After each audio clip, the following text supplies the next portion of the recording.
En l'an 2000 ouvrait la première MARPA d'Alsace à ses poils bas, une résidence pour seniors non médicalisée. Le concept développé par la Mutualité sociale agricole propose des hébergements pour personnes seules ou en couple, accolés à des lieux de vie collectifs. Aujourd'hui, notre région compte 7 maisons de ce genre, 4 dans le Haut-Rhin, 3 dans le Bas-Rhin.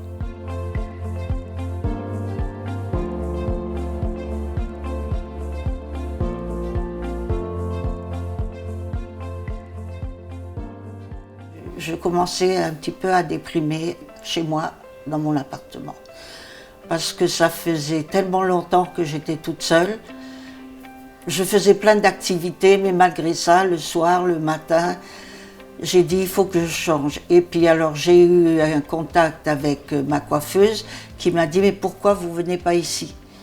J'ai dit ici où? Ah ben à Échaud. J'habitais à Ilkirch alors. Et alors elle m'a dit ben viens avec moi, je te présente. Elle est venue me présenter, on m'a montré ce domaine et j'ai dit oui tout de suite. Là c'est chez moi. Comme j'ai ramené mes livres, mes collections, mes meubles, j'ai pas tout ramené, mais je l'ai ramené une partie. Mais mon salon est presque comme le salon où j'habitais. Les studios se composent d'une kitchenette, d'une salle d'eau, d'un espace de repos et d'un salon salle à manger. Les résidents sont invités à aménager et décorer leur logement à leur goût. C'est comme une continuité de chez moi. Voilà. Vous voyez, je ne suis pas rentrée dans un mouroir. Alors ça, je peux vous dire que pas du tout. Au contraire, en rentrant dans une MARPA, comme ici à Sépois, je me sens revivre. Parce que je suis déchargée de pas mal de contraintes qui me devenaient lourdes à assumer. Et maintenant, j'ai plus qu'à m'occuper de moi, tranquille, à vivre dans la fraternité, à vivre dans les échanges, à vivre dans un bien-être quotidien. Et ça, c'est fabuleux. Ça, c'est... Merci la MARPA. Mais moi, je peux sortir quand je veux, je peux rentrer quand je veux, je peux recevoir qui je veux, hein, et je peux même faire dormir quelqu'un si je veux. Et si moi, je veux partir 2-3 jours, on prévient la directrice qu'on n'est pas là pendant autant de temps et qu'on revient tel jour. Voilà. C'est tout ce qu'il y a à faire. Barre d'appui, absence de seuil de porte, douche à l'italienne, l'aménagement a été conçu pour des personnes ayant plus ou moins de facilité à se déplacer. Tout est sécurisé et les résidents peuvent recevoir chez eux la visite de leur infirmière, leur docteur, kiné ou de leur aide ménagère par exemple. Je dirais que la MARPA, c'est pour moi jusqu'à maintenant, avec les équipements dont j'ai fait l'acquisition, me permet la MARPA d'être libre dans mes gestes, pour le peu qu'il m'en reste.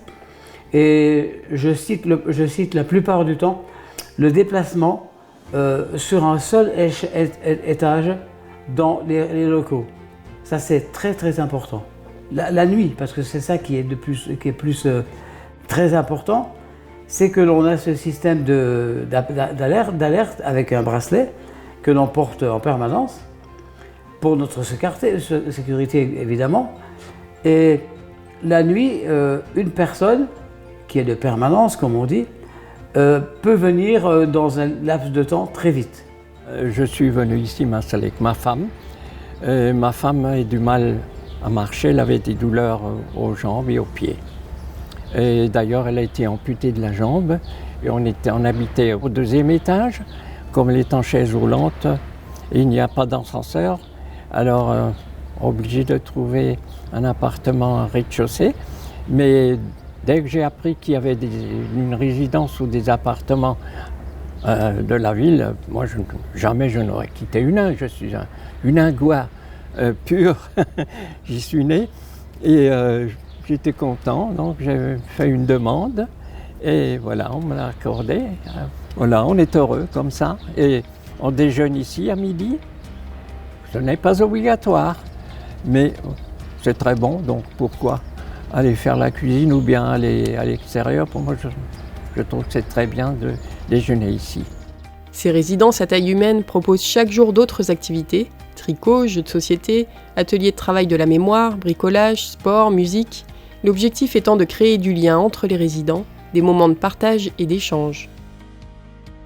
Ici, nous sommes 24, c'est tout. 24 ou 25 disons, pour dire juste. Hein. Et c'est ça aussi qui m'a beaucoup plu, vous voyez? Parce qu'il y a des maisons où on est pas mal, mais il y a 60 personnes. Vous ne pouvez pas avoir de contact avec les 60 personnes. Ici, tout le monde se connaît un peu, hein? Et on se parle gentiment et tout ça. Et une fois par mois, on chante alors toutes nos chansons qu'on aimait. Pas beaucoup de modernes, mais beaucoup d'anciennes, qui nous réjouissent le cœur. On est vraiment très très heureux. C'est très agréable de chanter tout un après-midi. C'est vraiment... Alors bien sûr, toujours avec un bon petit goûter, avec du café, de la tisane, des boissons, des échanges aussi. Et puis, quand vous dites, ah oui, alors là, il y a quelque chose qui me tient à cœur, moi que je ne rate jamais, hein, parce que j'adore jouer aux cartes. Et là, 2 fois par mois, on a une association qui vient et je peux enfin jouer du tarot. L'ouverture de ces maisons sur l'extérieur prend différentes formes. À Bréchaumont, par exemple, une épicerie ambulante vient proposer ses produits 1 fois par semaine aux résidents. Des rencontres avec les enfants du périscolaire voisin sont régulièrement organisées à ces poils bas. La maison de Monsfilers propose quant à elle un accueil de jour aux personnes âgées des environs pour qu'elles prennent part aux activités avec les résidents. Et récemment, la Marpa de Sentheim célébrait ses 10 ans, l'occasion d'accueillir élus et familles des pensionnaires lors d'une après-midi festive.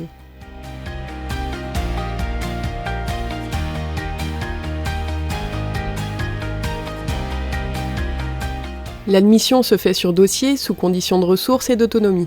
Les résidents peuvent prétendre à des aides financières diverses, telles que l'APL par exemple. Vous voyez comme je suis bien. Je suis comme un coq en pâte ici. Je ne manque de rien. Voilà. Et je n'ai plus de soucis. Vous voyez? Je me sens prise en charge, mais en toute liberté.